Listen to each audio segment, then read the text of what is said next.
años. ¿Conseguirá un humilde reportero de un programita menor entrevistar a todo un ministro de Justicia? No va a hablar, no os va a hacer declaraciones. Vale. La respuesta en breves momentos. En el intermedio. Por la nieve. Bien, muchas gracias. Lo siento, Uso, no tenemos tiempo. Voy a ver a Gonzo. Un fuerte aplauso. Gracias.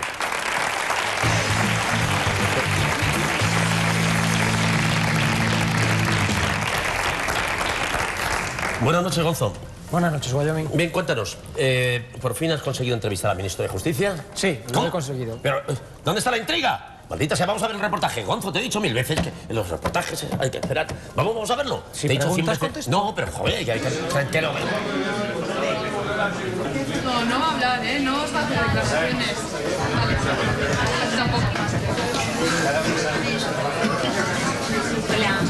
Bien, empieza a haber movimiento en este pasillo por el que se espera que llegue a esta entrega de los premios Puñetas el ministro de Justicia, Alberto Ruiz Gallardón, al que efectivamente vemos llegar al final del pasillo junto al fiscal general, el señor Torres Dulce. Vamos a intentar acercarnos a él.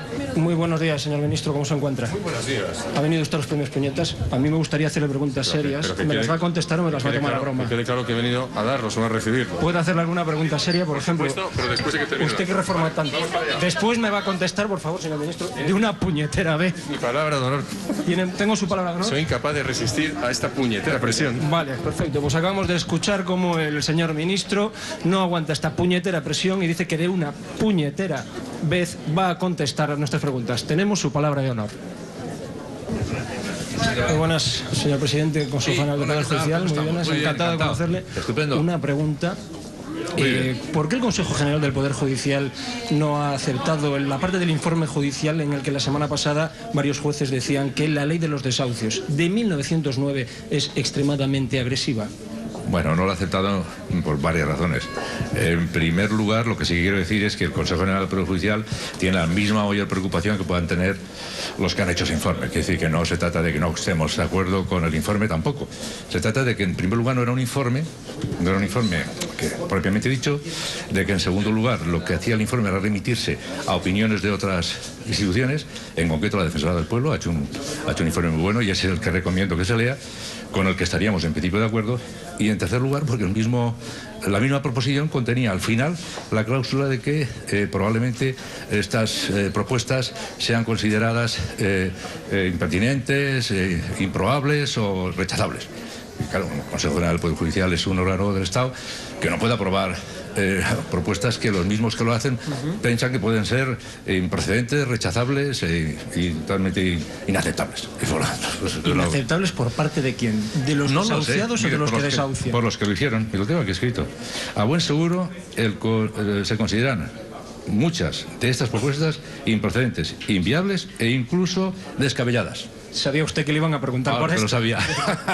Oiga, usted que sabe de leyes, otra pregunta. ¿Hay alguna ley que regule una situación que afecta de manera muy grave a 500 familias diarias en España y que se mantenga desde 1909? Probablemente no. Y es un tema muy grave, pero es un tema de legislación. Es un tema de legislación y el Consejo no puede entrar en valoraciones legislativas. Un tema está probablemente en la agenda del gobierno, seguramente está en la agenda del gobierno, y si no lo está, pues a lo mejor debería estarlo, pero nosotros no tenemos que decir nada de eso. Es una ley antigua, es una ley que se aplica como tantas otras. Y ya para acabar, nos guste o no. ¿cree usted que alguna vez el gobierno actuará para cambiar la situación de los desahuciados en España? Yo creo, tengo entendido, tampoco lo sé seguro, pero tengo entendido que ya hay una especie de propuesta de ley o proyecto de ley que va en ese sentido más o menos, pero no tengo ni idea porque ni estoy en el legislativo ni en el ejecutivo. No lo molestamos más que está el ministro.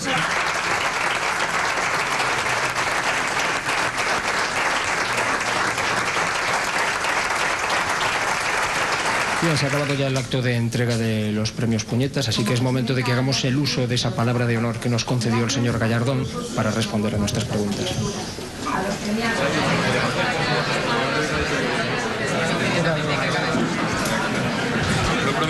Señor ministro, palabra de honor, la está cumpliendo. Muchísimas gracias por atendernos. En primer lugar, vamos ya al grano. Usted que ha hecho grandes reformas desde que es ministro de Justicia, ¿por qué no se reforma una ley del desahucio que data de 1909, que afecta a 500 familias al día y que incluso un informe judicial ha dicho que es extremadamente agresiva? Tenemos que conseguir que siga habiendo crédito. Esto es muy importante. Entonces no podemos hacer una ley que lo que haga es decirle a las entidades financieras, yo en estas circunstancias no suelto un duro, porque no haríamos un buen servicio a la sociedad. Segundo, la actual legislación... ¿Me escuchas? Sí, perfectamente. No, como se te va la... Está usted como para no escucharlo con lo poco que habla con nosotros. ¿Cómo se te va la mirada? No. Es una broma. No.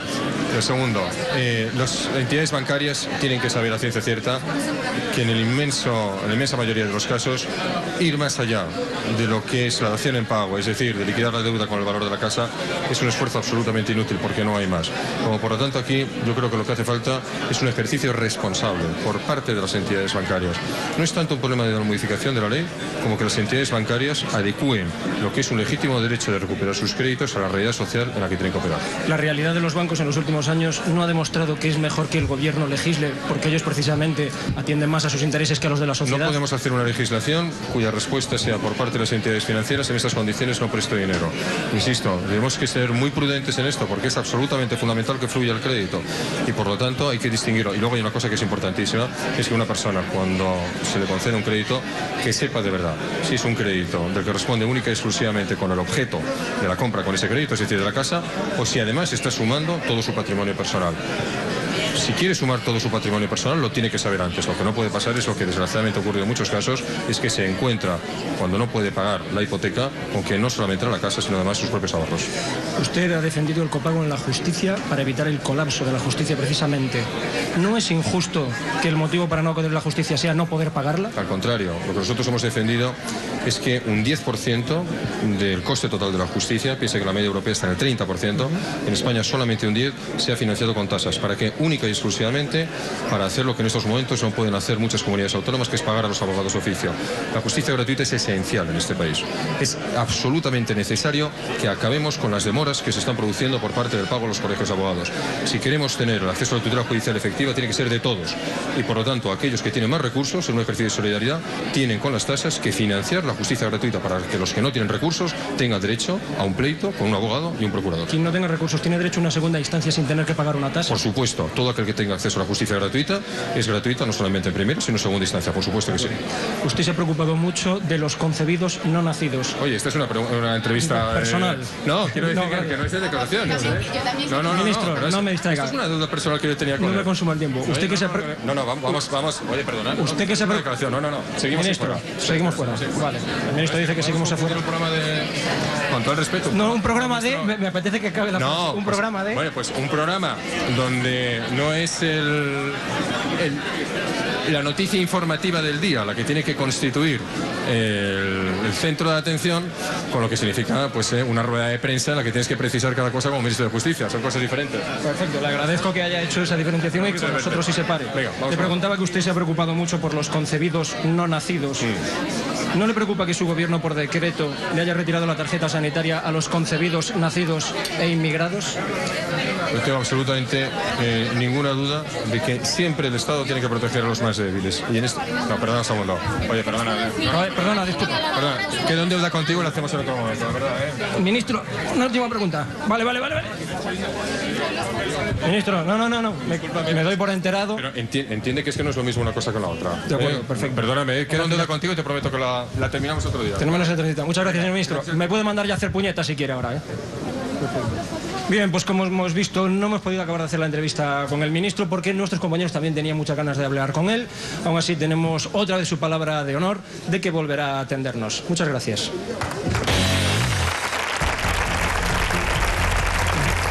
¡Bravo, muchacho! Has estado correcto, rápido y valiente. Y tú tampoco has estado mal, Juanzo. Fuerte aplauso para él. Muchas gracias.